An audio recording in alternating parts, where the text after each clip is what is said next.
ఉమ్మడి చిత్తూరు జిల్లాలో మంత్రి పెద్దిరెడ్డి రామచంద్రారెడ్డి ఆయన కుటుంబ సభ్యులు చేసినటువంటి దౌర్జన్యాలు, దుర్మార్గాలు, అవినీతి గురించి ఎవరైనా ప్రశ్నిస్తే వాళ్ళ కుటుంబాలపై దాడి చేయడం, గంజాయి ముఠాలను, రౌడీ ముఠాలను ఎగదోసి వారి కుటుంబ సభ్యులను, వారిని అనేక కష్ట నష్టాలకు గురి చేయడం, తనకున్న అధికారాన్ని అడ్డం పెట్టుకొని పోలీసుల ద్వారా తప్పుడు కేసులు పెట్టించడం, వారిని జైల్లో పెట్టించడం, అనేక రకాలుగా వారిని హింసించడం అన్నది ఇన్ని రోజులుగా పెద్దిరెడ్డి రామచంద్రారెడ్డి చేసినటువంటి దుర్మార్గపు చర్యలు.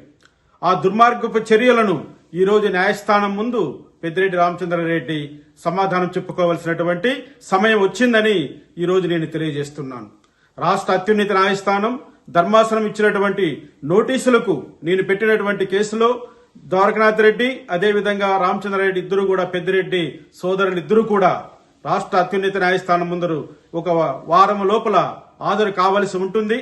అదేవిధంగా అన్నమయ్య ఎస్పీ గారు కూడా నేను ఇచ్చినటువంటి అనేక కంప్లైంట్లలో ఉన్నటువంటి విషయాలను పరిశీలన చేసి వెంటనే దానిపైన రిపోర్టును కూడా హైకోర్టుకు సమర్పించవలసిందిగా ధర్మాసనం ఆదేశాలు ఇవ్వడం జరిగింది. ఈ రాష్ట్ర హైకోర్టు వారు ఇచ్చినటువంటి ధర్మాసనం ఇచ్చినటువంటి ఆదేశాలు ఏవైతే ఉన్నాయో అవి పెద్దిరెడ్డి పతనానికి పునాదిగా మారబోతున్నాయని నేను అందరికీ తెలియజేస్తున్నాను.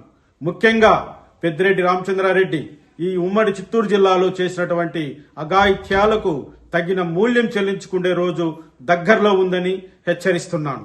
ఎందుకంటే న్యాయస్థానాల్లో న్యాయం కొంచెం ఆలస్యమైనా కూడా చివరకు న్యాయమే గెలుస్తుందన్న సిద్ధాంతం ఏదైతే ఉందో ఆ సిద్ధాంతం ఈ రోజు నా విషయంలో రుజువు కాబోతుందని నేను సవివరంగా ప్రేక్షకులకు తెలియజేస్తున్నాను.